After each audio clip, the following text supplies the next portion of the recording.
प्रोफिस को पता था कि बिना किसी दुष्प्रभाव के 1 मिनट से भी कम समय में स्तर 1 के तत्व कानून को स्तर 1 के तत्व आत्मा में बदलना कैसे संभव हो सकता है। मैं ठीक हूँ, लेकिन मैं अपनी युद्ध क्षमता का उपयोग करने के लिए बहुत कमजोर महसूस नहीं कर रहा हूँ। प्रोफिस बिना किसी परेशानी के जमीन से उठ खड़ा हुआ और भक्षक बाज राजा को उत्तर दिया। गुप्त क्षेत्र में डिंग, अंतरिक्ष तत्व आत्मा पर नकली राजा दायरे क्रिस्टल के प्रभाव गायब हो गया है। डिंग, अंतरिक्ष तत्व आत्मा एक दिन के लिए अपनी सारी युद्ध क्षमता खो देगी।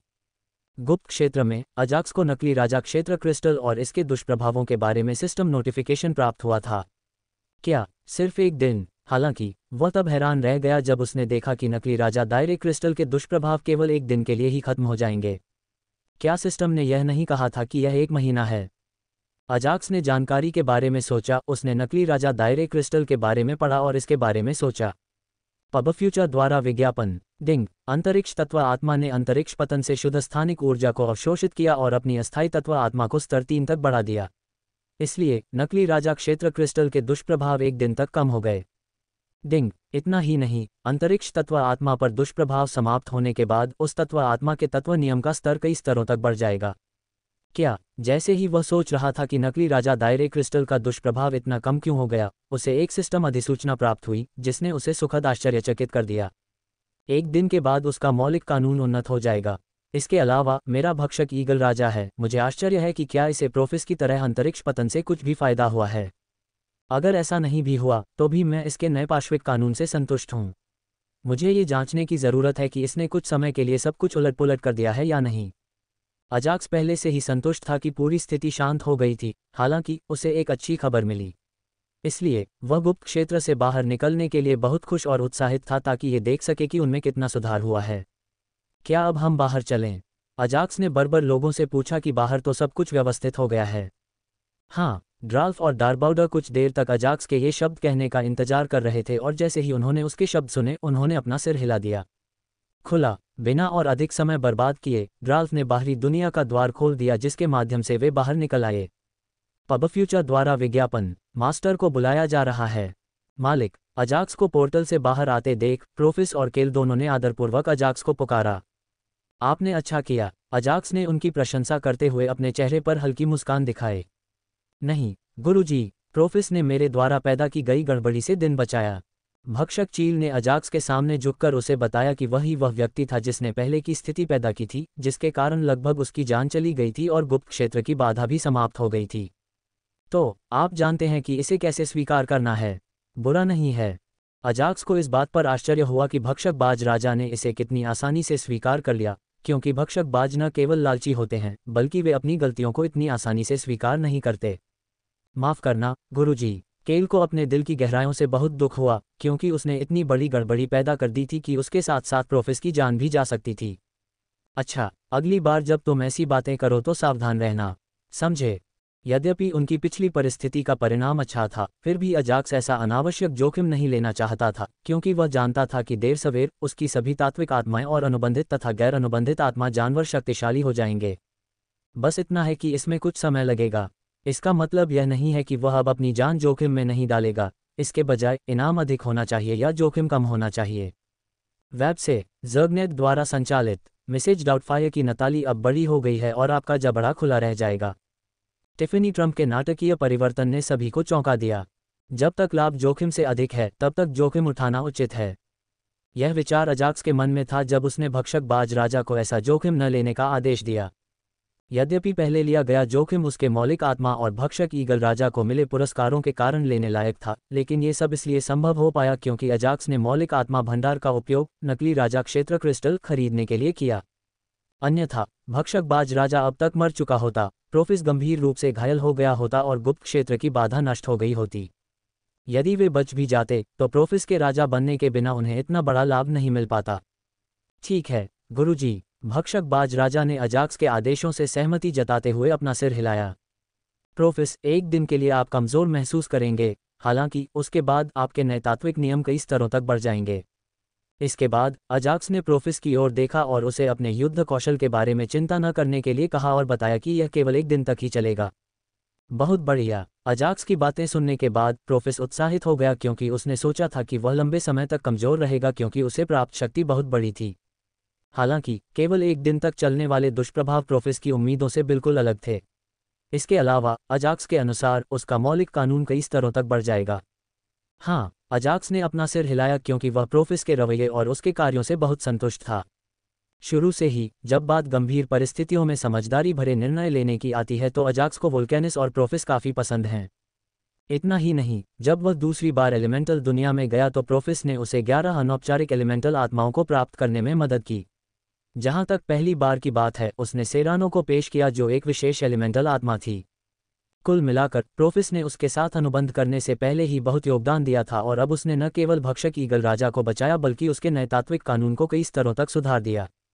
मुझे प्रोफेस को शीघ्र ही राजा क्षेत्र का मौलिक आत्मा बनने में सहायता करनी होगी। अजाक्स ने सोचा कि यदि प्रोफेस अपने स्थानिक कौशल के कारण राजा बन जाए तो यह उसके लिए बहुत मददगार होगा। यदि प्रोफेस अन्य दुनियाओं के लिए द्वार खोल सके तो अजाक्स के लिए अधिक दुनियाओं पर विजय प्राप्त करना तथा उनके विश्वकोर एकत्रित करना आसान हो जाएगा। यदि उसे अधिक विश्वकोर मिल जाएं तो वह बिना किसी समस्या के अपनी साधना को राजा क्षेत्र की साधना के शिखर तक बढ़ा सकता है। ऐसा लगता है कि मुझे एलिमेंटल स्पिरिट स्टोर में विशेष वस्तुओं के अनुभाग पर नज़र रखने की ज़रूरत है। अजाक्स ने इसे अपने दिमाग में लिख लिया और उसने नए पशु कानून तथा भक्षक बाज राजा और तात्विक आत्मा द्वारा सीखे गए तात्विक कानून की जांच करने का निर्णय लिया। डिंग, मौलिक नियम, स्थानिक क्षेत्र सीलबंद। प्रभाव, लेवल 1 पर एलिमेंटल स्पिरिट अपने चारों ओर 10 मीटर की परिधि वाला एक क्षेत्र बना सकता है। जब तक एलिमेंटल स्पिरिट उस क्षेत्र के अंदर है तब तक सभी हमले एलिमेंटल स्पिरिट की इच्छानुसार दिशा में मोड़ दिए जाएंगे। चाहे वह शारीरिक हमला हो या ऊर्जा हमला, उसे बिना किसी समस्या के मोड़ दिया जाएगा। कौशल, स्थानिक दरारें। स्थानिक दरारें, तत्व आत्माओं के चारों ओर 1 दर्जन या उससे अधिक पोर्टल खुलेंगे जो एक दूसरे से जुड़े हुए हैं। इन पोर्टलों के बीच का आकार और दूरी पूरी तरह से तत्व आत्मा द्वारा नियंत्रित होती है। अजाक्स ने सबसे पहले अंतरिक्ष तत्व आत्मा के तत्व कानून की जांच की। हालांकि उसके तत्व कानून का असली स्तर कल साइड इफेक्ट खत्म होने के बाद पता चलेगा, अजाक्स सिर्फ तत्व कानून से जुड़े प्रभाव और कौशल को जानना चाहता था। ओह, मूलतः जब तक वह अपने मौलिक नियम को सक्रिय रखेगा तब तक वह अजेय रहेगा। अपने सामने आई जानकारी को देखकर अजाक्स के चेहरे पर हल्की मुस्कान आ गई क्योंकि वह मौलिक कानून और कौशल से संतुष्ट था। यद्यपि यह कोई ऐसा शक्तिशाली कानून नहीं था जो सक्रिय होते ही किसी को भी मार सकता था, फिर भी यह अंतरिक्ष तत्व की आत्मा को जीवित रहने में मदद कर सकता था, चाहे उसका दुश्मन कोई भी हो। पब फ्यूचर द्वारा विज्ञापन। हालांकि इस मौलिक कानून का नकारात्मक पक्ष 10 मीटर की परिधि तक सीमित है और यह कानून कितने समय तक सक्रिय रह सकता है, इसकी अवधि भी सीमित है।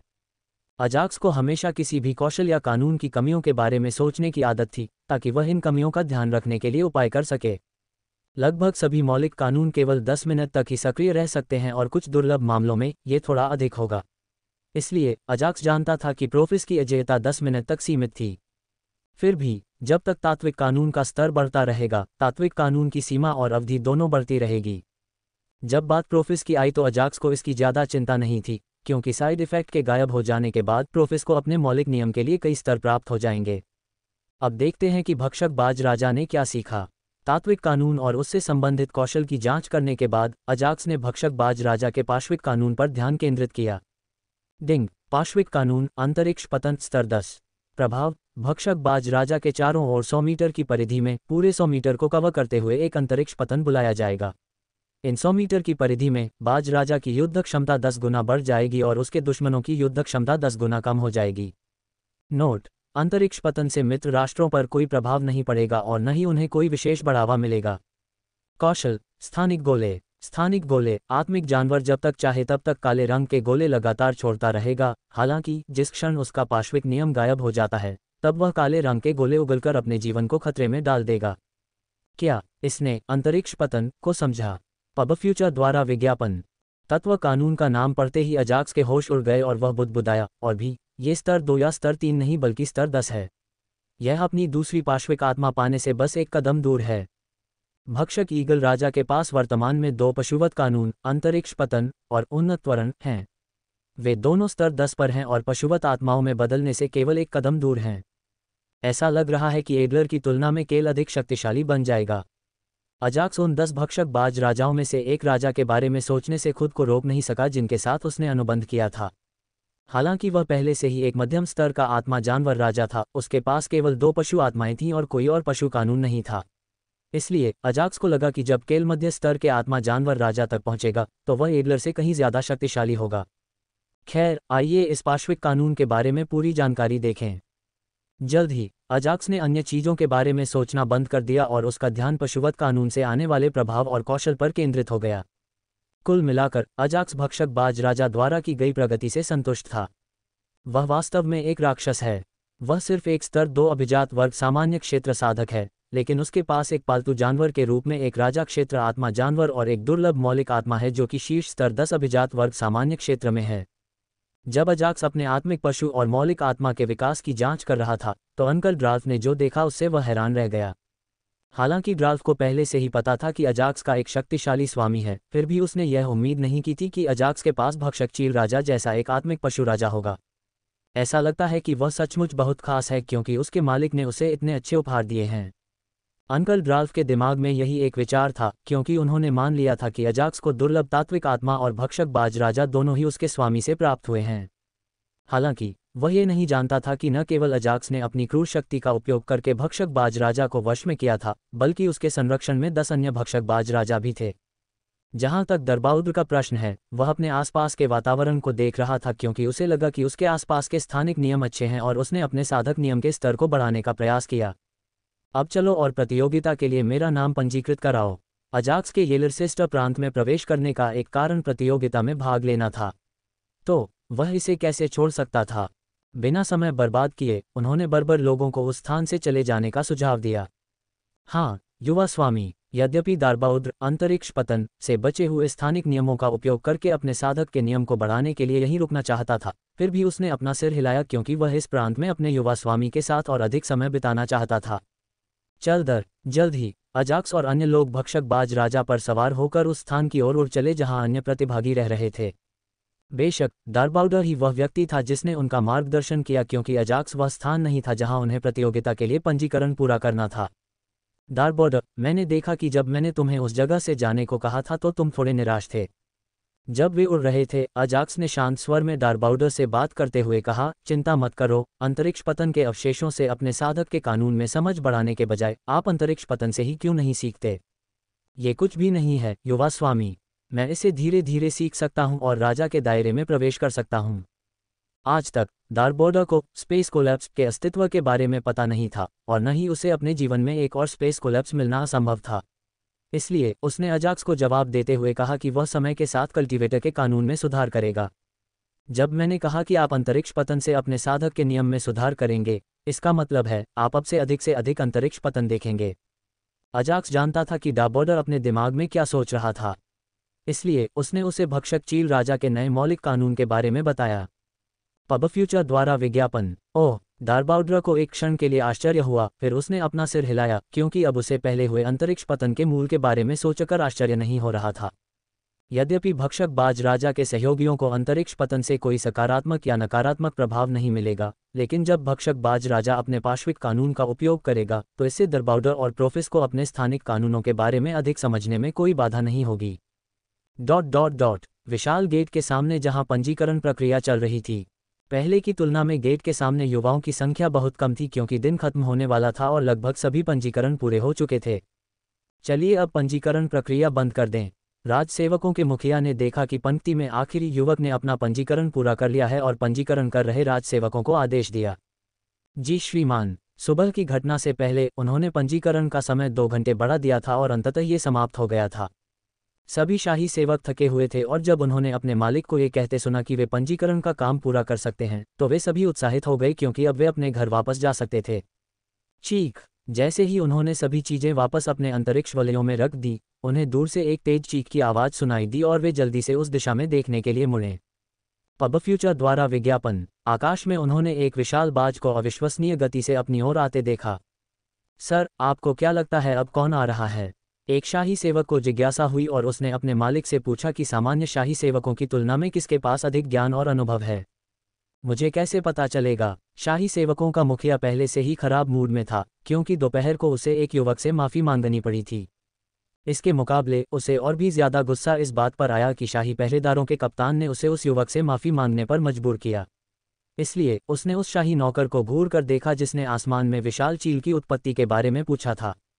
जो विशाल गरुड़ उनकी ओर दौड़ रहा था वह कोई और नहीं बल्कि भक्षक गरुड़ राजा था और उसकी पीठ पर अजाक्स तथा 2 युद्धक बर्बर बैठे हुए उड़ान का आनंद ले रहे थे।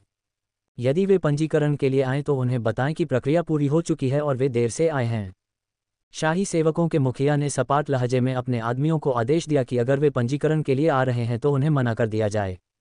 जी श्रीमान। सभी राज सेवकों ने सहमति में सिर हिलाया। वे पहले ही पंजीकरण का समय 2 घंटे बढ़ाने में उदार थे और फिर भी कोई देर से आ रहा है, इसलिए अगर वे नए लोगों को अस्वीकार भी कर दे तो उन्हें बुरा नहीं लगेगा। पंजीकरण के लिए देर से आना उनकी गलती थी। मोतियाबिंद से आखिर पाना चाहते हैं क्या, वो भी सिर्फ 10 दिन में? कनाडा से जुड़ी फिल्म ये राज जानकर यकीन नहीं कर पाएगी। यह उनके दिमाग में एक साधारण विचार था, हालांकि वे अभी भी उस विशाल बाज के बारे में उत्सुक थे जो राजसी और बहुत शक्तिशाली लग रहा था। धड़ जल्द ही भक्षक बाज राजा जमीन पर उतरा जबकि अजाक्स और 2 बर्बर बाज की पीठ से कूद पड़े। क्या ये वह स्थान है जहां हमें प्रतियोगिता में भाग लेने के लिए अपना विवरण पंजीकृत कराना होगा? नीचे उतरने के बाद अजाक्स ने दरबाउद से पूछा जब वह शाही सेवकों की ओर देख रहा था जो उत्सुकता भरी निगाहों से उसकी ओर देख रहे थे। हाँ युवा स्वामी, दोपहर में दरबार अन्य लोगों के साथ यहाँ आया था, लेकिन मामला तूल पकड़ने से पहले ही वह गुप्त क्षेत्र में चला गया, इसलिए उसे दोपहर की घटना के बारे में कुछ पता नहीं था। लेकिन लगता है हम देर से आ रहे हैं। अजाक्स को शाही सेवकों के चेहरे से पता चल गया था कि पंजीकरण बंद हो चुका है। 1 मिनट रुकिए युवा स्वामी, मैं उनसे पूछता हूँ। यहाँ तक कि दरबाउद्र भी इस बात को लेकर आश्वस्त था। वह शाही सेवकों से पूछना चाहता था कि क्या उसका युवा स्वामी अभी भी प्रतियोगिता के लिए अपना विवरण पंजीकृत करा सकता है। मुझे आपको ये बताते हुए खेद है कि पंजीकरण बंद हो गया है। चूंकि उन्हें अपने बॉस से आदेश पहले ही मिल चुके थे, इसलिए उन्हें पंजीकरण बंद होने के बारे में सीधे सूचना दे दी गई। फिर भी वे बहुत विनम्र थे क्योंकि वे बता सकते थे कि ये बर्बर लोग शक्तिशाली थे। ओह, तो हम देर से आ रहे हैं। दरबाउद्र ने अपना सिर हिलाया और उन्हें रिश्वत देने ही वाला था कि तभी उसने बगल से एक आवाज़ सुनी। युवा स्वामी, क्या आप पंजीकरण के लिए यहाँ आए हैं? स्वामी, क्या आप पंजीकरण के लिए यहाँ आए हैं? इससे पहले कि दरबाउद्र शाही सेवकों को रिश्वत देने की कोशिश कर पाता, पीछे से एक आवाज़ आए और उन शब्दों को सुनकर सभी शाही सेवक आश्चर्यचकित हो गए, क्योंकि उस आवाज़ का स्वामी कोई और नहीं बल्कि शाही सेवकों का मुखिया था जिसने उन्हें किसी भी नए पंजीकरण को अस्वीकार करने का आदेश दिया था। उद्धरण। वे राज सेवकों के प्रधान की हरकतें सुनकर अवाक रह गए, तथापि उन्होंने कुछ नहीं कहा क्योंकि वह उनका प्रधान था। हाँ, अजाक्स ने अपना सिर हिलाया और उस अधेड़ उम्र के व्यक्ति को उत्तर दिया क्योंकि वह प्रश्न उसी से पूछा गया था। भले ही पंजीकरण का समय समाप्त हो गया है, मैं युवा मास्टर के लिए छूट दे सकता हूँ। चेहरे पर बड़ी मुस्कान के साथ शाही सेवकों के मुखिया ने अजाक्स के सामने विनम्रता से व्यवहार किया। ओह धन्यवाद। अजाक्स को नहीं पता था कि वह मध्यम आयु वाला व्यक्ति हमेशा सभी के प्रति इतना अच्छा व्यवहार करता था या नहीं, फिर भी उसने इसके बारे में ज़्यादा चिंता नहीं की क्योंकि वह बस चाहता था कि पंजीकरण जल्द से जल्द हो जाए। पब फ्यूचर द्वारा विज्ञापन। मुझे धन्यवाद मत दीजिए। आप जैसे प्रतिभाशाली लोगों को प्रतियोगिता में भाग लेना आवश्यक है और यही कारण है कि शाही परिवार अपनी प्रतियोगिता आयोजित कर रहा है। अपने चेहरे पर बड़ी मुस्कान बनाए रखते हुए शाही सेवकों के मुखिया ने पंजीकरण प्रक्रिया शुरू की। युवा स्वामी, कृपया अपना हाथ इस पत्थर पर रखें। जल्द ही शाही सेवकों में से एक ने एक अनियमित आकार का चमकता हुआ क्रिस्टल बुलाया और अजाक्स को उस पर अपना हाथ रखने के लिए कहा। ठीक है। अजाक्स ने अपना सिर हिलाया और अपने हाथ पत्थर पर रख दिए, हालांकि पत्थर से कोई प्रतिक्रिया नहीं हुई। युवा मास्टर, कृपया अपना परिचय दें, जैसे नाम, आयु, साधना और यदि आप समन करता हैं तो आप कितनी तात्विक आत्माओं को पंजीकृत करना चाहते हैं। वैसे केवल पंजीकृत तात्विक आत्माओं को ही प्रतियोगिता में बुलाया जा सकता है और यदि आपने प्रतियोगिता के दौरान अन्य तात्विक आत्माओं को बुलाया तो आपको कोई मौका दिए बिना अयोग्य घोषित कर दिया जाएगा। शाही सेवकों के मुखिया ने विनम्रतापूर्वक अजाक्स से अपना परिचय देने को कहा। मेरा नाम अजाक्स है और मैं 16 साल का हूं और मैं ज़ोरोचेस्टर प्रांत से आता हूं। वर्तमान में मेरी साधना स्तर 2 कुलीन सामान्य क्षेत्र है। अजाक्स ने अपना परिचय देते हुए कहा। हाँ, मैं एक समन करता हूँ। स्लेट और क्वारिस बाहर आओ और अपने चेहरे दिखाओ।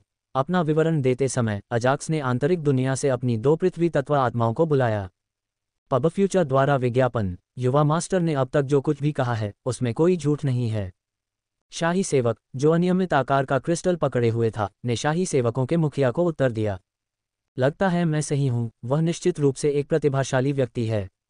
राजसेवक की बातें सुनकर राजसेवकों का मुखिया उत्साहित हो गया क्योंकि उसने पहले जो अपना रवैया बदला था उसका कारण ये था कि उसे लगा था कि अजाक्स किसी प्रकार का प्रतिभाशाली व्यक्ति है। कुछ ऐसे कारण थे जिनकी वजह से वह अजाक्स के अपना परिचय देने से पहले ही उस निष्कर्ष पर पहुंच गए। एक तो युद्ध के बर्बर सैनिक जो किसी के आदेश का पालन नहीं करते थे, एक युवा का पीछा कर रहे थे, और वे उसे एक युवा गुरु कहकर बहुत सम्मान भी दे रहे थे। दूसरा, विशाल गरुड़ द्वारा उत्सर्जित आभा इतनी शक्तिशाली थी कि उसे संदेह ही नहीं हुआ कि वह आत्मिक जानवर एक राजा क्षेत्र का आत्मिक जानवर था। इसके अलावा उन्हें पूरा यकीन था कि यह कोई सामान्य राजा क्षेत्र का आत्मा जानवर नहीं था। तीसरी बात जो सबसे महत्वपूर्ण थी वह यह थी कि युवक के साथ अंतरिक्ष क्षेत्र की एक मौलिक आत्मा थी। यद्यपि वह अंतरिक्ष तत्व आत्मा से किसी भी साधना को महसूस नहीं कर रहा था, फिर भी इसने शाही सेवकों के मुखिया को और भी अधिक चिंतित कर दिया, क्योंकि केवल उच्च स्तर के साधक और प्राणी ही अपनी पूर्ण साधना को वापस लेने जैसा कुछ कर सकते थे, जिससे अन्य लोग ये सोचें कि वे बिना किसी साधना के केवल नश्वर प्राणी हैं। अंतरिक्ष तत्व की आत्मा किसी को भी मूर्ख बना सकती है, लेकिन मुझे नहीं। शाही सेवकों के मुखिया ने मन ही मन सोचा और अजाक्स को आदरपूर्वक पुकारना शुरू किया। वेब से ज़र्गनेट द्वारा संचालित हेडी क्लम और उनकी बेटी इटली में छोटी बिकिनी में जलवे बिखेरती नजर आईं। मेघन मार्कल का नवीनतम उत्पाद दर्शाता है कि वह कितनी बेपरवाह हैं। हालांकि ये जानने के बाद कि अजाक्स ज़ोरोचेस्टर प्रांत से था, वह अंदर तक हैरान रह गया, क्योंकि उसने उम्मीद नहीं की थी कि ज़ोरोचेस्टर प्रांत के किसी व्यक्ति के पास युद्ध बर्बर लोगों जैसे सेवक, एक राजा क्षेत्र आत्मा जानवर और अज्ञात साधना के साथ एक अंतरिक्ष तत्व आत्मा हो सकती है। दरअसल अगर इस समय ज़ोरोचेस्टर प्रांत से कोई और आता तो वह सीधे मना कर देता, लेकिन शाही नौकरों के मुखिया को साफ पता था कि अजाक्स के पास निश्चित रूप से अच्छा समर्थन है। इसलिए उसने बिना ज्यादा सोचे समझे अपवाद बना दिया। युवा गुरु, मैं इन 2 तात्विक आत्माओं को नोट कर लूंगा, लेकिन मेरा सुझाव है कि आप 1 या 2 और तात्विक आत्माओं को जोड़ दें, क्योंकि इस बार मुकाबला बहुत कठिन होने वाला है।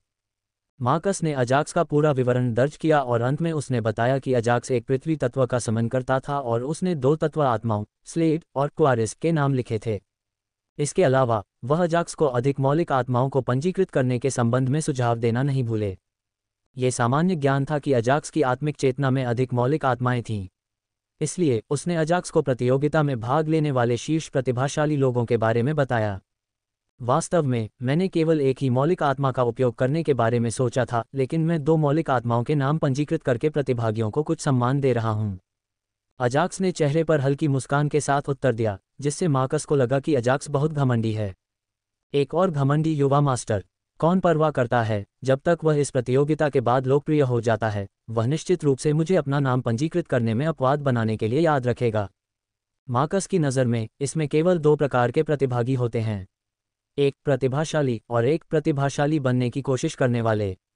अजाक्स स्पष्ट रूप से एक प्रतिभाशाली खिलाड़ी था और वह सिर्फ अजाक्स की अच्छी सूची में शामिल होना चाहता था और बाद में अजाक्स के शीर्ष पर पहुंचने पर कुछ लाभ उठाना चाहता था।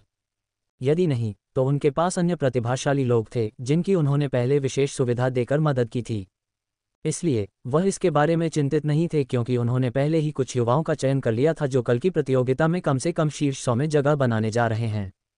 जैसी आपकी इच्छा, युवा स्वामी।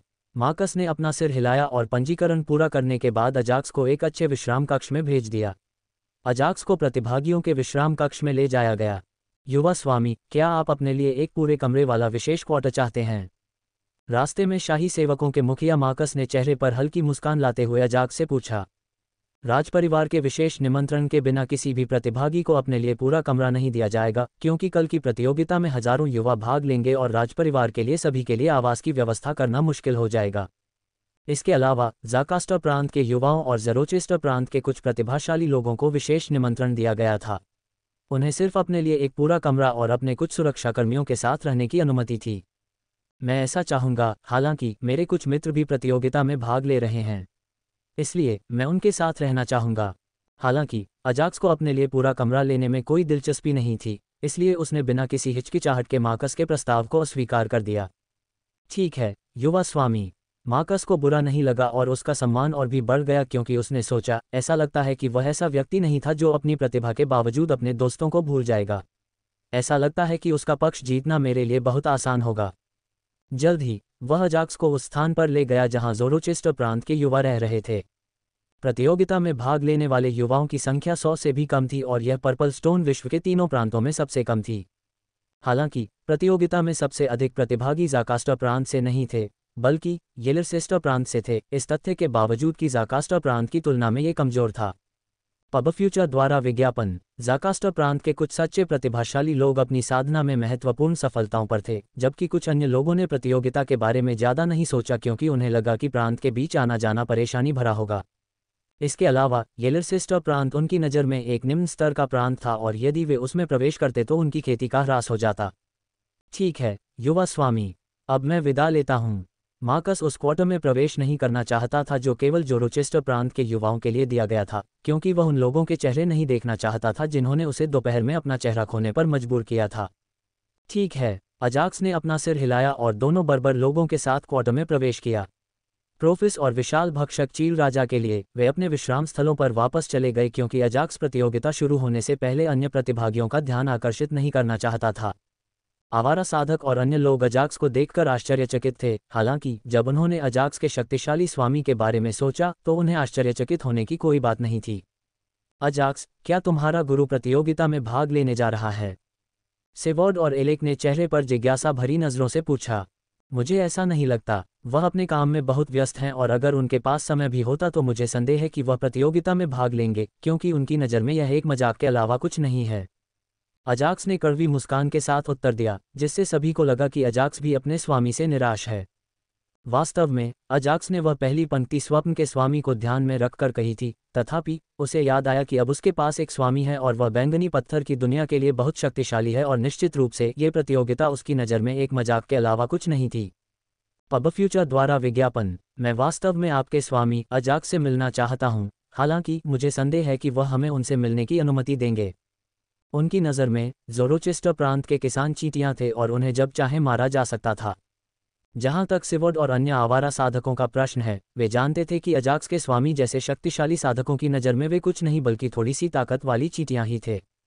एक दिन मैं तुम्हें उसके पास अवश्य ले जाऊंगा, अजाक्स ने हल्की मुस्कान के साथ उत्तर दिया, क्योंकि उसके अनुसार मोस्टोर ऐसा व्यक्ति नहीं था जो दूसरों के साथ उनके कौशल के आधार पर व्यवहार करता था, बल्कि वह उनकी प्रतिभा और कड़ी मेहनत को देखता था। इसलिए अजाक्स को लगा कि उनके लिए उन्हें अपने नए मालिक से मिलवाना कोई असंभव काम नहीं है। हम उस दिन का इंतजार करेंगे। सेवॉर्ड और एलेक उत्साहित होकर बोले, वैसे भी आपको कल की प्रतियोगिता के लिए अजाक्स को आराम देना होगा। बस अपनी बात छोटी रखें और जल्दी आराम करें। ऐसा कहने के बाद सेवॉर्ड और एलेक सोने से पहले कुछ देर तक बातचीत करने के लिए युवाओं को छोड़कर चले गए। मुझे पता था तुम आओगे अजाक्स। मैं भी। आपको एक शक्तिशाली गुरु मिला है। वेब से ज़र्गनेट द्वारा संचालित बैरन ट्रम्प का सच सामने आ गया है और हर कोई इसे जानता है। जो जोनास ने सोफी टर्नर को रिंग कैमरे पर क्या कहते सुना। ... जल्द ही सभी युवाओं ने अजाक्स से बातचीत की। अधिकतर ये अन्य लोग थे जो अजाक्स से ईर्ष्या करते थे कि उसके पास एक शक्तिशाली स्वामी है जो अजाक्स को बाधाओं के बीच भी जाने की अनुमति दे सकता है। अगर उन्हें पता चले कि मैं दुनियाओं के बीच यात्रा कर सकता हूं, तो मुझे आश्चर्य है कि उन्हें कैसा लगेगा।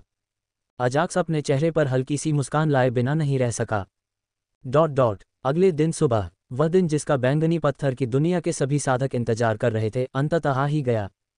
वहां अज्ञात धातु से बना एक विशाल मंच था और उस पर विश्व भर के शक्तिशाली साधकों के लिए उत्तम कुर्सियां रखी गई थीं। मंच से जुड़े स्थान पर दर्शकों के लिए कोलोसियम की तरह एक गोलाकार में बैठने की व्यवस्था थी। बेशक विशाल मंच के दोनों ओर शक्तिशाली साधकों के अलावा अन्य महत्वपूर्ण लोगों के लिए विशेष रूप से आरक्षित थे, जो मंच पर पहले से ही अपनी सीटें रखते हैं। जैसे जैसे विशाल मंच के बीच की दूरी बढ़ती जाएगी, साधकों का महत्व कम होता जाएगा। जहां तक मनुष्यों का प्रश्न है, उन्हें तब तक देखने की अनुमति नहीं थी जब तक कि प्रतिभागियों में से कोई उनका प्रत्यक्ष रिश्तेदार न हो। इस कोलोसियम जैसे अखाड़े के अंदर विशाल मैदान केंद्र से लगभग 10 किलोमीटर की परिधि में था। मैं फ्लटन राज्य का मंत्री हूं और मैं आज की प्रतियोगिता की मेजबानी करूंगा। विशाल मंच के सामने लगभग 1 लाख युवा गंभीर भाव से खड़े होकर मंच पर बैठे साधकों को देख रहे थे। यद्यपि वहां 1 दर्जन से अधिक सुंदर कुर्सियां थीं, परंतु उनमें से केवल आधी ही भरी हुई थी तथा शेष कुर्सियां खाली थीं। जो लोग शानदार कुर्सियों पर बैठे थे, उनमें से एक बूढ़ा आदमी खड़ा हुआ और आगे की ओर आया और बोला, मैं फ्लटन राज्य का मंत्री हूं और मैं आज की प्रतियोगिता की मेजबानी करूंगा। उन्होंने सुंदर पोशाक पहन रखी थी, जो काफी आकर्षक लग रही थी और मंच के नीचे खड़े युवाओं के लिए उस वृद्ध व्यक्ति से निकलने वाली आभा काफी प्रभावशाली थी। हालांकि उन्होंने अपना भाव नहीं बदला और पूरे ध्यान से उस बूढ़े व्यक्ति की बात सुनते रहे। आप सोच रहे होंगे कि इस मंच पर आधी कुर्सियां खाली क्यों हैं, है ना? बूढ़ा व्यक्ति अपने सामने बैठे युवाओं के कद से संतुष्ट था और आगे बोला, मंच के बाईं ओर की 3 कुर्सियां 3 प्रांतों के रक्षकों के लिए हैं, तथा मंच के दाईं ओर की 6 कुर्सियां 3 प्रांतों के 6 राज्यों के राजाओं के लिए हैं। तो क्या आपको लगता है कि जब इतने सारे प्रतिभागी होंगे तो उनके पास पूरी प्रतियोगिता देखने का समय होगा? बूढ़े व्यक्ति ने उन्हें सीधे उत्तर तो नहीं दिया, लेकिन पहले पूछे गए प्रश्न का उत्तर अवश्य दिलवाया। जहां तक केंद्र में राजसी कुर्सी की बात है तो वह किसी बहुत शक्तिशाली व्यक्ति के लिए थी और वह कोई और नहीं बल्कि बैंगनी पत्थर की दुनिया का सम्राट था। अगर हम भाग्यशाली रहे तो हम उसे देख सकते हैं, लेकिन उसके प्रकट होने की संभावना अधिक नहीं है। इसलिए अपनी उम्मीदें अधिक मत रखो। बुजुर्ग व्यक्ति के शब्दों ने न केवल युवाओं को बल्कि उनके साथ बैठे दर्शकों को भी चौंका दिया। पब फ्यूचर द्वारा विज्ञापन, क्या बैंगनी पत्थर की दुनिया का सम्राट? मुझे उम्मीद है कि वह सचमुच आएगा और मैं जीवन भर इस बात पर गर्व कर सकूंगा। ज़ोरोचेस्टर प्रांत और येलरसेस्टर प्रांत के साधकों के लिए सम्राट क्षेत्र साधक बनना एक सपना था जिसे वे 10,000 वर्षों का जीवन काल दिए जाने पर भी प्राप्त नहीं कर सकते थे। और पूरे बैंगनी पत्थर की दुनिया में केवल एक ही सम्राट क्षेत्र साधक था, कम से कम सभी का यही मानना था। इसलिए सम्राट क्षेत्र साधक बनना उनके लिए एकमात्र उपलब्धि नहीं थी, यहाँ तक कि सम्राट क्षेत्र साधक को देखना भी एक उपलब्धि थी। इसलिए सभी को उम्मीद थी कि बैंगनी पत्थर की दुनिया का सम्राट इस प्रतियोगिता के लिए अपनी उपस्थिति दर्ज कराएगा। खैर, चलो प्रतियोगिता के बारे में बात करते हैं।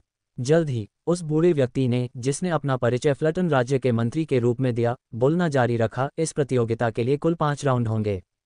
5 राउंड। सभी की भौहें तन गईं, क्योंकि किसी को नहीं पता था कि प्रतियोगिता कैसी होगी, क्योंकि इसका पैटर्न हर बार बदल जाता है, जिससे ये पता लगाना असंभव हो जाता है कि कितने राउंड होंगे और प्रत्येक राउंड के लिए किस तरह की प्रतियोगिता रखी जाएगी। हालांकि आप में से कुछ लोगों के लिए इसमें विशेष लाभ है। पब फ्यूचर द्वारा विज्ञापन। चेहरे पर हल्की मुस्कान के साथ बूढ़े व्यक्ति ने आगे कहा, जो प्रतिभागी मौलिक आत्माओं को बुला सकेंगे उन्हें सीधे तीसरे चरण में पदोन्नत कर दिया जाएगा, जबकि शेष प्रतिभागियों को एक एक करके चरण पार करने होंगे। क्या उत्कृष्ट! मैं इस कचरे से लड़ने से बच सकता हूँ। यह अनुचित है। क्या होगा अगर वे तात्विक आत्माओं को बुला सकें? मैं उन्हें अपनी मुट्ठी और कौशल से आसानी से हरा सकता हूँ। स्वर्ग मेरी परीक्षा ले रहा है। मुझे हर दौर से गुजरना होगा। मैं ये कर सकता हूँ। बुजुर्ग की बातें सुनकर मंच के नीचे खड़े युवाओं के मन में अलग अलग तरह के विचार आ रहे थे। जो प्रतिभागी तात्विक आत्माओं को बुला सकते थे वे खुश थे, क्योंकि वे 2 राउंड छोड़ सकते थे और उन्हें गैर बुलाए गए लोगों से लड़ना नहीं पड़ता था, क्योंकि वे उनकी नज़र में केवल कचरा थे। कुछ गैर समनकर्ता नाखुश थे और उन्हें लगा कि यह उचित नहीं है, जबकि उनमें से कुछ का मानना था कि उन्हें 2 राउंड पास करके खुद को साबित करना होगा। यद्यपि जिन लोगों को सम्मान नहीं मिला था वे निराश थे, फिर भी उन्होंने बूढ़े व्यक्ति से बहस नहीं की, क्योंकि प्रतियोगिता के प्रतिभागियों के रूप में उन्हें नियमों का पालन करना था और वे फ्लटन शाही परिवार से बात करने के परिणामों को अच्छी तरह जानते थे। प्रोटेक्टर्स, कल शुरू होने वाले तीसरे राउंड तक हमारे साथ जुड़ सकते हैं। आज हम पहले 2 राउंड पूरे कर लेंगे। वेब से ज़र्गनेट द्वारा संचालित। मेघन के पुराने कपड़े और भी शर्मनाक होते जा रहे हैं। अमिश महिलाओं के बारे में वह कठोर सत्य जो आप कभी नहीं जानते होंगे। समनज, या तो आप अपने विश्राम कक्ष में जाकर आराम कर सकते हैं या फिर दर्शक क्षेत्र में सीट लेकर पहले 2 राउंड देख सकते हैं। बूढ़े व्यक्ति ने सम्मन भेजने वालों से विशाल मैदान से दूर चले जाने को कहा और बताया कि इस बीच वे क्या कर सकते हैं। हाँ मंत्री महोदय, बिना समय बर्बाद किए जो प्रतिभागी तात्विक आत्माओं को बुला सकते थे वे सीधे विशाल मैदान से चले गए तथा न बुला पाने वाले पीछे रह गए। राजकुमारी डैफ्ने, आप चिंतित क्यों दिख रही हैं? क्या आपकी तबीयत ठीक नहीं है? विशाल मैदान से बाहर निकलते समय अजाक्स ने देखा कि राजकुमारी डैफ्ने किसी बात को लेकर चिंतित थी और उसने उससे इस बारे में पूछा। नहीं, ये कुछ भी नहीं है। राजकुमारी डैफ्ने ने कुछ क्षण के लिए दूर स्थित विशाल मंच की ओर देखा, फिर सिर हिलाते हुए कहा कि वहाँ कुछ भी नहीं है। क्या यह आपके पिता के बारे में है? यद्यपि वह राजकुमारी डैफ्ने के बारे में सब कुछ नहीं जानता था, फिर भी उसे यकीन था कि राजकुमारी डैफ्ने अपने पिता को पसंद नहीं करती थी और उसके पिता उसे कुछ ऐसा करने के लिए मजबूर कर रहे थे जो वह नहीं करना चाहती थी। इसके अलावा अजाक्स ने विशाल मंच पर एक परिचित चेहरा भी देखा और वह कोई और नहीं बल्कि ज़ोरोचेस्टर प्रांत का राजा था। ये सही है, चूंकि स्टीफन ड्रेटन ज़ोरोचेस्टर प्रांत का एकमात्र राजा है और ड्रेटन साम्राज्य पूरे पर्पल स्टोन दुनिया के 6 राज्यों में से एक है, इसलिए उसने खुद के लिए विशाल स्थान प्राप्त कर लिया है। हालांकि उनके अलावा उनके बगल की बाकी 5 कुर्सियां खाली थीं। केवल इसी बात से कोई भी यह अनुमान लगा सकता था कि राजा स्टीफन दुनिया के 6 राजाओं में सबसे कमजोर राजा है और वह अन्य राजाओं की तरह प्रतियोगिता में देर से नहीं आ सकता था। कुछ भी नहीं है।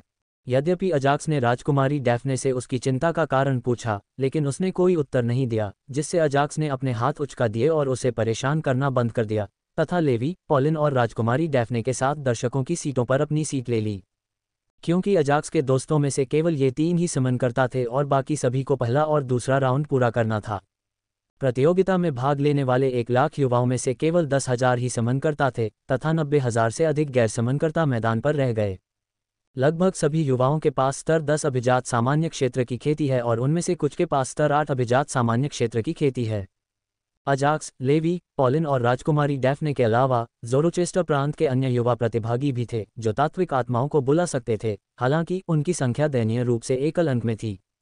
अधिकांशतः ये समनकर्ता शीर्ष 3 संप्रदायों और 5 महान परिवारों से संबंधित होते हैं और केवल 1 या 2 ही समनकर्ता होते हैं, जबकि इन परिवारों और संप्रदायों के बाकी प्रतिभागी गैर समनकर्ता होते हैं जिन्हें प्रतियोगिता के पहले और दूसरे दौर से गुजरना पड़ता है। ऐसा लग रहा है कि सभी समन प्रतिभागी दर्शक क्षेत्र में आ गए हैं।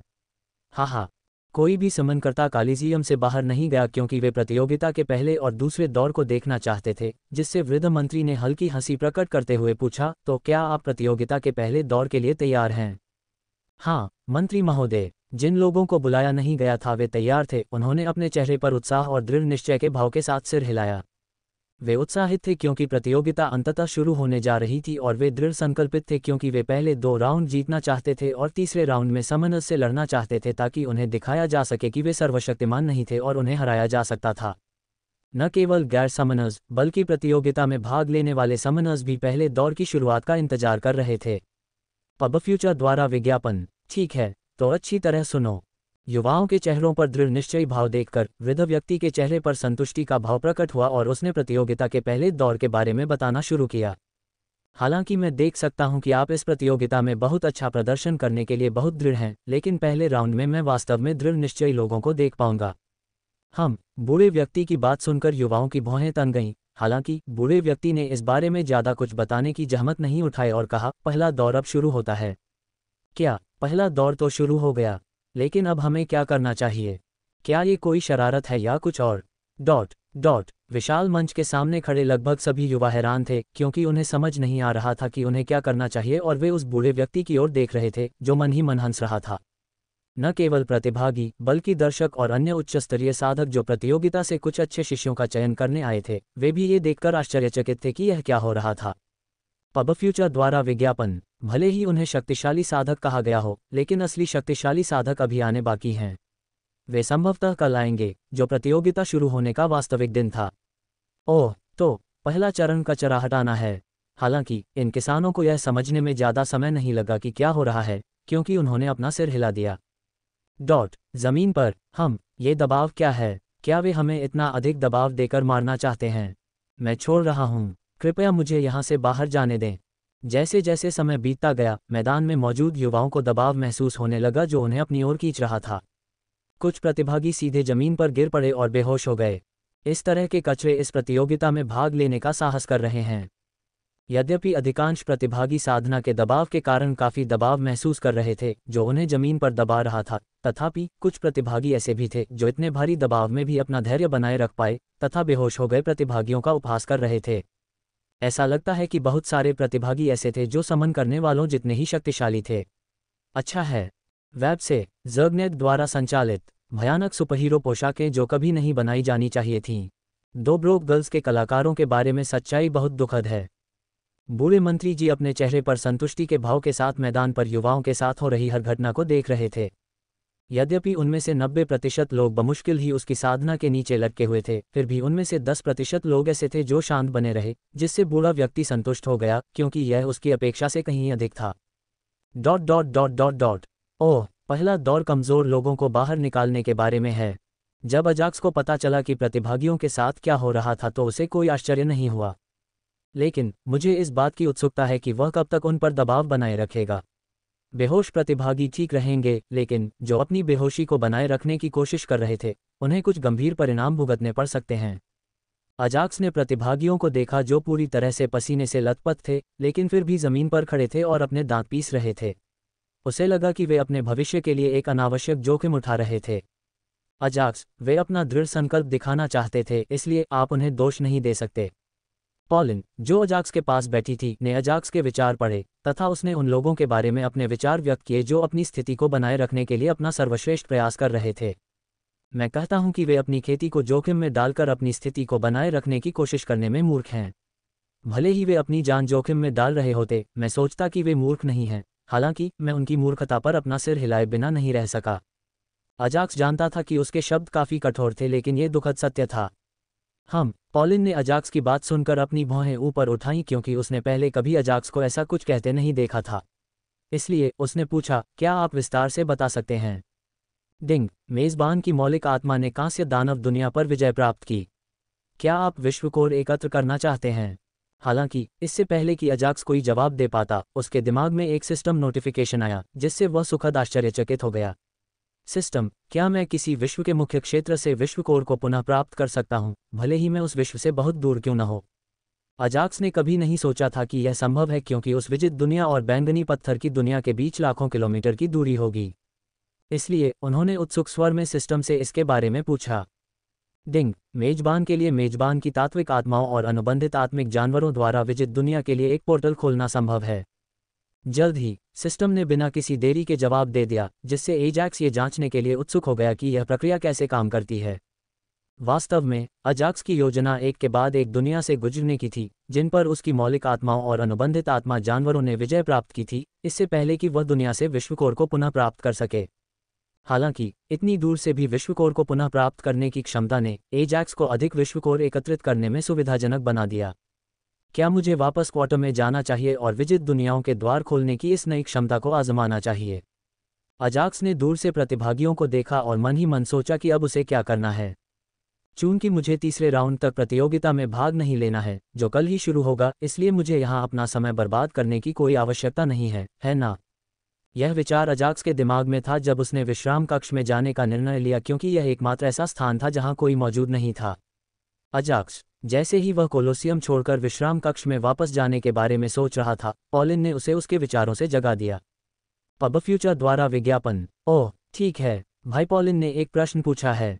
जल्द ही अजाक्स को याद आया कि पॉलिन ने एक प्रश्न पूछा था। हालांकि पॉलिन को पता था कि अजाक्स के शब्द युवा प्रतिभागियों के बारे में कठोर थे, फिर भी वह इतनी जल्दी किसी निष्कर्ष पर नहीं पहुंचे और उन्होंने अजाक्स से पूछा कि वह क्यों सोचता है कि वे मूर्ख थे। वास्तव में मैं उस बूढ़े व्यक्ति के खेती के दबाव के खिलाफ खड़े होने के उनके दृढ़ संकल्प से प्रभावित हूं, हालांकि मुझे नहीं लगता कि यह इसके लायक है। अजाक्स ने प्रतिभागियों के बारे में पॉलिन को अपने विचार बताते हुए कहा, मुझे पता है कि आप समझ नहीं पाए। मुझे इस बारे में और स्पष्ट होने दीजिए। वह जानता था कि विश्राम कक्ष में वापस जाने से पहले पॉलिन को अपने विचार समझाने में उसे ज़्यादा समय नहीं लगेगा। जहां तक पॉलिन का प्रश्न है, वह विशाल मंच के सामने प्रतिभागियों को देखते हुए अजाक्स की बातें सुनता रहा। बस इसके बारे में सोचो भाई पॉलिन, मान लीजिए कि वे पहले दौर में पास हो जाते हैं और इतनी कठिनाई से पहले दौर से बचकर उन्हें क्या हासिल होगा? कुछ भी नहीं, है ना? उन्हें दूसरे दौर से गुजरना होगा, और कौन जानता है कि यह कितना मुश्किल होगा जब पहला दौर उनके लिए पहले से ही इतना कठिन था।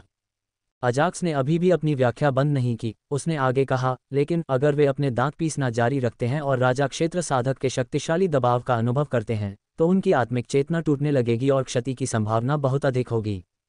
यहाँ तक कि संयोग से भी उन्होंने इतना जोखिम उठाकर पहले 2 राउंड पार कर लिए। मुझे बहुत संदेह है कि इन 90,000 युवा प्रतिभागियों में से 100 से अधिक सबसे कमजोर समन प्रतिभागी के खिलाफ खड़े हो पाएंगे। अतः इस बारे में सोचने के बाद मुझे लगता है कि जो लोग इस दबाव के कारण स्वयं को बहुत अधिक परिश्रम करने पर मजबूर कर रहे थे, उनके लिए यह बेहतर था कि वे हार मान लें और अधिक कठिन प्रशिक्षण लें, बजाय इसके कि वे अपनी साधना को जोखिम में डालें, जो कि एक साधक के लिए उसके जीवन की तुलना में सबसे अधिक मूल्यवान चीज़ है। इतना कहने के बाद अजाक्स अपनी सीट से उठ खड़ा हुआ और पॉलिन व अन्य लोगों को बताया, मैं कल के राउंड के लिए थोड़ा आराम करने जा रहा हूँ। ठीक है। हर कोई जानता था कि अजाक्स केवल स्तर 2 के कुलीन सामान्य क्षेत्र साधना के साथ भी कितना शक्तिशाली था, और वे ये भी जानते थे कि अपने शक्तिशाली स्वामी के कारण अजाक्स ने वर्तमान की तुलना में और भी अधिक दिलचस्प लड़ाइयाँ देखी होंगी। पब फ्यूचर द्वारा विज्ञापन। इसलिए बेशक उन्हें इस बात पर आश्चर्य नहीं हुआ कि अजाक्स कोलोसियम छोड़ना चाहता था। उनके विचार भी अनूठे हैं। कोई आश्चर्य नहीं कि उन्हें एक शक्तिशाली शिष्य ने चुना।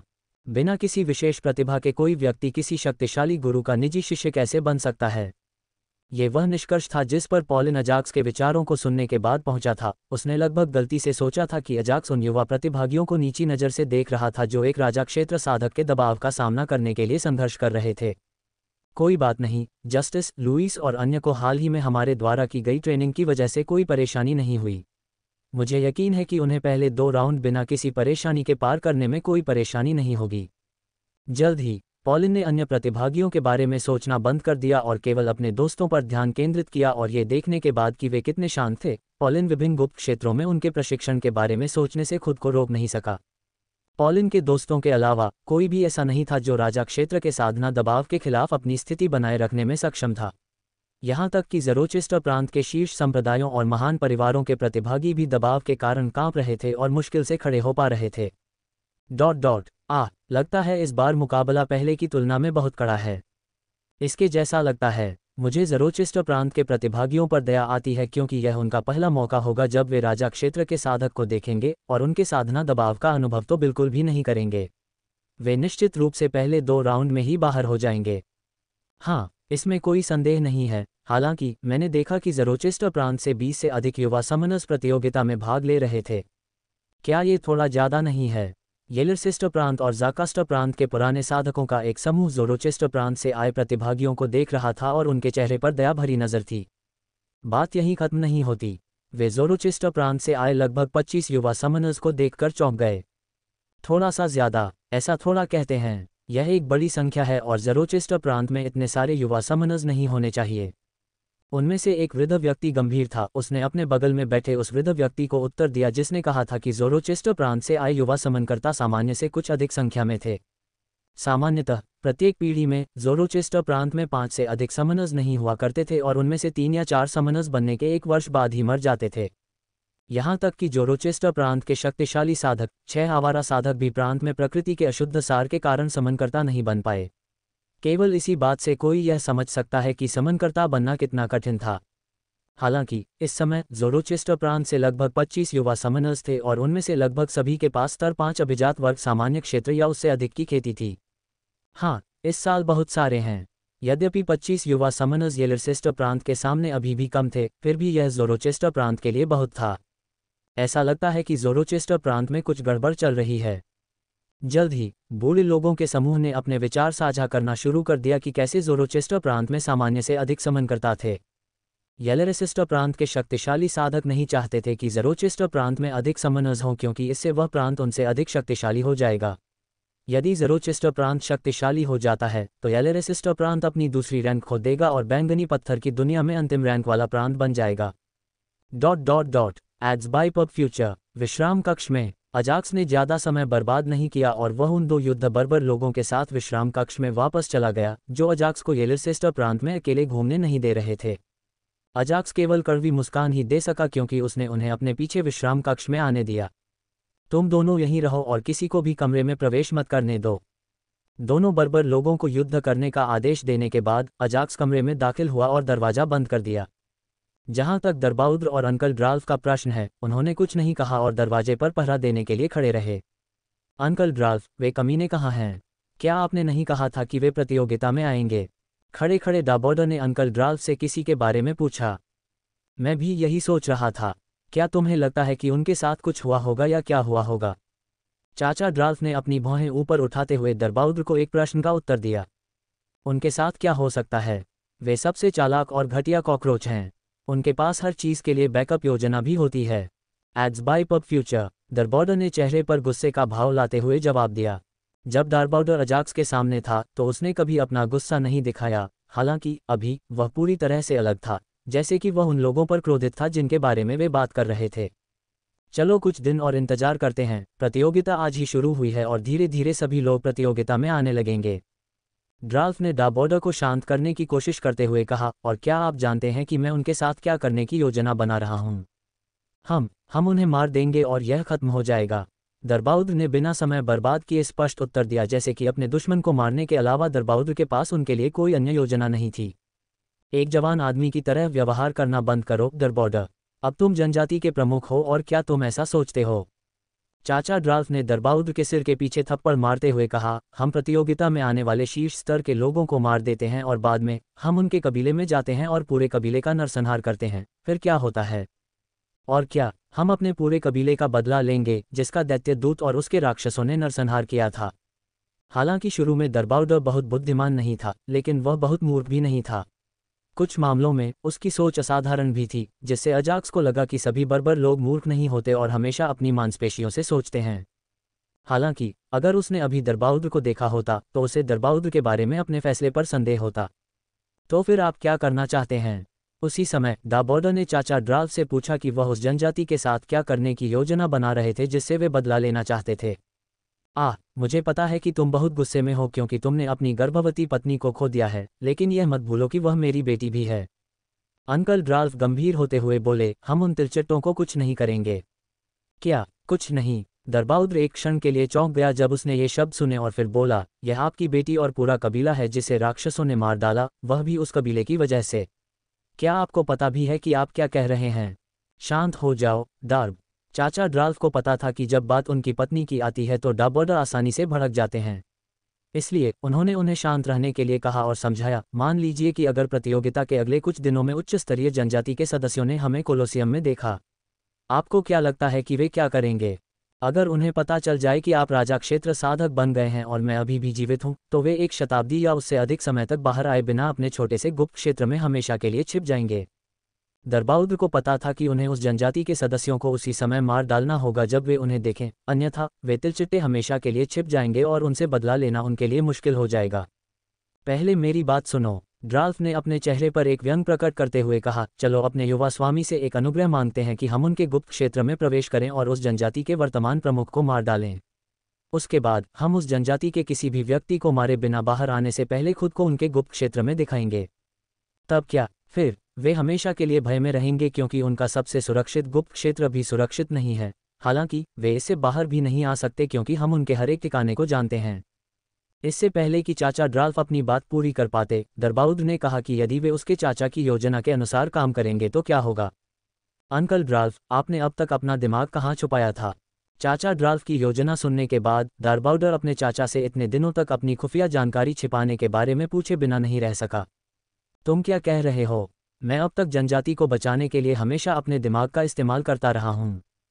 चाचा ड्राल्फ ने दारबाउडर का उपहास किया और अपने भतीजे से कहा कि वह अपना सिर शांत रखे और अजाक्स के लिए दरवाजे की रखवाली करे। उनके विचार में, जब तक वे अजाक्स के लिए कुछ काम करते हैं, वे समय आने पर अपने दुश्मन के गुप्त क्षेत्र में प्रवेश करने में अजाक्स से मदद मांग सकते हैं, क्योंकि अजाक्स ने कहा था कि उसके पास किसी भी बाधा को पार करने की क्षमता है। कमरे के अंदर अजाक्स को नहीं पता था कि युद्ध बर्बर लोग किस बारे में बात कर रहे थे और उसे इसमें कोई दिलचस्पी नहीं थी, कम से कम अभी तक तो नहीं। बिना समय बर्बाद किए उन्होंने सिस्टम से अपने पहले के सिस्टम नोटिफिकेशन के बारे में संपर्क किया। डिंग, टीम वोल्केनिस ने एक छोटे दानव दुनिया पर सफलतापूर्वक विजय प्राप्त की है। क्या आप दुनिया के केंद्र को चुनने के लिए इसमें प्रवेश करना चाहते हैं? नोट, सिस्टम केवल 10 मिनट के लिए पोर्टल खोलेगा, चाहे होस्ट विश्व कोर को सफलतापूर्वक प्राप्त कर सके या नहीं, यह उस पर निर्भर करता है। यदि वह असफल हो जाता है तो वह उस दुनिया में फंस जाएगा और उसे अपना रास्ता खुद ही खोजना होगा। 10 मिनट। पब फ्यूचर द्वारा विज्ञापन। अजाक्स ने एक क्षण के लिए अपनी भौहें ऊपर उठाईं और फिर कहा, मेरे लिए विश्व कोर प्राप्त करने के लिए 10 मिनट पर्याप्त हैं। अजाक्स को इस बात की चिंता नहीं थी कि वह 10 मिनट में विश्व कोर प्राप्त करने में असफल हो जाएगा, क्योंकि उसने अतीत में ऐसा 5 मिनट से भी कम समय में किया था। इसके अलावा, भले ही मैं इसे समय पर प्राप्त करने में असफल हो जाऊं, मैं हमेशा अंतरिक्ष में घूम सकता हूं और अन्य दुनियाओं पर विजय प्राप्त कर सकता हूं, उसके बाद ही उनके विश्व कोर को प्राप्त कर सकता हूं। कुल मिलाकर अजाक्स को किसी भी बात की चिंता नहीं थी क्योंकि वह अपने मौलिक आत्माओं और अनुबंधित आत्मिक जानवरों के साथ अकेले रहने में पूरी तरह से आश्वस्त था, जबकि वह मजबूत बनने के लिए विभिन्न दुनियाओं में घूम रहा था। अजाक्स ने अपनी मौलिक आत्माओं और अनुबंधित आत्मिक जानवरों से बनी 4 टीमें भेजी थीं और वोल्केनिस ऐसी टीमों में से एक का नेता था। इसके अलावा उन्हें सिस्टम से पहले ही सूचना मिल गई थी कि शेष 3 टीमें पहले ही अपने पहले विश्व पर विजय प्राप्त कर चुकी हैं। फिर भी वह इन दुनियाओं के विश्व कोर को एक एक करके ही पुनः प्राप्त कर सका। मैं वोल्केनिस द्वारा जीती गई दुनिया में प्रवेश करना चाहता हूँ। अपने मन में यह विचार रखते हुए अजाक्स ने सिस्टम से वोल्केनिस द्वारा जीती गई दुनिया का द्वार खोलने के लिए कहा। यद्यपि उसे दुनिया के दूसरी ओर फंसने की चिंता नहीं थी, फिर भी वह दूसरी ओर फंसना नहीं चाहता था, क्योंकि उसे बैंगनी पत्थर की दुनिया में एक मिशन पूरा करना था, जिसे वह ऐसे ही अनदेखा नहीं करना चाहता था। स्वूश, जैसे ही उसने सिस्टम से पूछा, उसने उसके लिए प्रवेश द्वार खोल दिया। डिंग, पब फ्यूचर द्वारा विज्ञापन। वोल्केनिस की टीम द्वारा जीती गई दुनिया का पोर्टल सफलतापूर्वक खुल गया है। अगर आप उस दुनिया में फंसना नहीं चाहते हैं तो कृपया प्रवेश करें और 10 मिनट के भीतर वापस आएं। पोर्टल के साथ ही अजाक्स के सामने एक सिस्टम नोटिफिकेशन भी प्रकट हुआ, जिससे उसे टाइमर का ध्यान रखना पड़ा। चलो चलें और देखें कि वोल्केनिस की टीम कैसी है। चेहरे पर हल्की मुस्कान के साथ अजाक्स ने पोर्टल की ओर देखा और बिना समय बर्बाद किए उसमें प्रवेश कर गया, क्योंकि वह जानता था कि उसके पास बर्बाद करने के लिए ज़्यादा समय नहीं है। स्वूश! जल्द ही अजाक्स कमरे से गायब हो गया, हालांकि कमरे में पोर्टल बंद नहीं हुआ। एक छोटी सी दुनिया जो कांस्य राक्षसों की लाश से भरी हुई थी। कैप्टन वोल्केनिस, हमने इस दुनिया पर सफलतापूर्वक आक्रमण पूरा कर लिया है, हालांकि अब हम क्या करने जा रहे हैं? वोल्केनिस टीम के सदस्य बेन ने अपने चारों ओर पड़ी लाशों को देखा और वोल्केनिस से पूछा कि चूंकि वह उनकी 3 तत्वीय आत्मा टीम का नेता था, जैसा कि संबंधकर्ता मास्टर ने हमें पहले ही आदेश दिया है, हम में से एक यहाँ रहेगा और हम में से 2 लोग जीतने के लिए एक और छोटी दुनिया ढूंढेंगे। वोल्केनिस ने बेन को जवाब देने से पहले ज़्यादा नहीं सोचा, जिससे विष तत्व आत्मा ने अपनी भौहें ऊपर उठा लीं। और कौन रुकेगा? नीता अंबानी के इस सरकारी शौक के बारे में जानकर आपको हैरानी होगी। इंदौर, पेट की चर्बी कम करना चाहते हैं। बेन को पहले से ही पता था कि वे क्या करने जा रहे हैं, हालांकि उसे यह नहीं पता था कि इस लाश से भरी दुनिया में कौन रहने वाला है। इसके अलावा ये भी अज्ञात था कि उनका समन मास्टर विश्वकोर को चुनने के लिए कब यहाँ आएगा। टीम के कप्तान होने के नाते वोल्केनिस वहाँ नहीं रुकना चाहते थे, जिससे इग्निस और बेन को वहाँ रहना पड़ा। बेन और इग्निस दोनों ही वहाँ नहीं रुकना चाहते थे, क्योंकि वे किसी अन्य छोटी दुनिया में जाना चाहते थे, लेकिन उनमें से केवल एक ही ऐसा कर सकता था, जबकि दूसरे को वहीं रुकना था। स्वूश! इससे पहले कि वोल्केनिस कोई उत्तर दे पाता, उनसे कुछ दूरी पर एक द्वार खुल गया, जिससे तीनों तात्विक आत्माएं सतर्क हो गईं। कोई भी पीछे नहीं रहेगा। तुम तीनों जाओगे और अपने बुलाने वाले गुरु के लिए और अधिक दुनिया जीतोगे। पोर्टल से अजाक्स अपने चेहरे पर हल्की मुस्कान के साथ बाहर आया और उसने कुछ शब्द कहे, जिससे बेन और इग्निस दोनों उत्साहित हो गए। मास्टर को बुलाया जा रहा है। ये देखकर कि यह कोई और नहीं बल्कि उनका बुलाने वाला गुरु था, तीनों तात्विक आत्माओं ने आदरपूर्वक अजाक्स को प्रणाम किया। आपने बहुत अच्छा किया है, हालांकि मुझे अभी भी अधिक विश्वकोर और प्रकृति के सार की आवश्यकता है। अजाक्स ने उनकी प्रशंसा करते हुए उन्हें सीधे खड़े होने का संकेत दिया और साथ ही उन्हें बताया कि उसे और अधिक विश्वकोर तथा प्रकृति के सार की आवश्यकता है। अपनी साधना बढ़ाने के लिए विश्वकोर, छोटे योगिनी विश्व और सामान्य बौने विश्व का विकास करना। जहाँ तक प्रकृति के सार का प्रश्न है, वर्तमान में वह अपने वध और अपने आह्वान के वध से प्राप्त प्रकृति के समस्त सार को धन्य शोधन तकनीक के लिए त्याग रहा है। हम वैसा ही करेंगे जैसा आप कहेंगे, स्वामी को बुलाओ। वोल्केनिस ने अजाक्स को सम्मानपूर्ण लहजे में उत्तर दिया। पोर्टल 10 मिनट में बंद हो जाएगा। मुझे उससे पहले विश्वकोर को पुनः प्राप्त करना होगा। अब आप अपनी विजय यात्रा जारी रख सकते हैं।